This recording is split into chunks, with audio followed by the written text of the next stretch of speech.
Hi friends, আজকে একটা সবজি রান্না করবো যেটা কি আজকাল সব হারিয়ে যাচ্ছে। এই রান্না এটাকে বলে ঘ্যাটকল আমাদের ভাষাতে।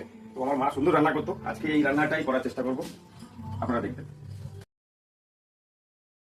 ঘ্যাটকলগুলো এইভাবে কেটে নিতে হবে। আমি বড় বড় কেন কাটছি, এগুলোকে হালকা বয়েল করে জল ফেলে দিয়ে মিক্সি করতে হবে। ধুয়ে গরম জল দিয়ে সিদ্ধ করে নিতে হবে। জল গরম হয়ে গেছে, ঘ্যাটকল কাটাটা এইভাবে ঢেলে দিয়ে একে একটু সিদ্ধ করে নেবো। করার পরে জল ঝরিয়ে নিয়ে এটাকে মিক্সি করে পেস্ট বানিয়ে নেওয়া হচ্ছে।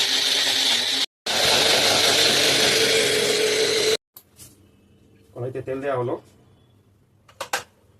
তেল গরম হয়ে গেছে। এর ভিতরে কালো জিরে শুকনো লঙ্কা ফোড়ন দিলাম, হালকা নাড়িয়ে দিলাম। করা আছে রসুনের পেস্ট তেলের উপরে দিয়ে দিলাম, হালকা লাল বাদ করে নেবো। পেস্ট করা ঘ্যাটকলটা ঢেলে দেবো।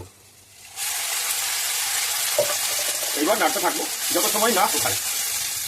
দিয়ে দেবো আর একটু হলুদ দিয়ে দেবো, নাড়াতে থাকবো যত সময় না শোকায়। শুকিয়ে এসছে, রান্না রেডি। ওকে, ফাইনালি রেডি ঘ্যাটকল পাতা বাটা।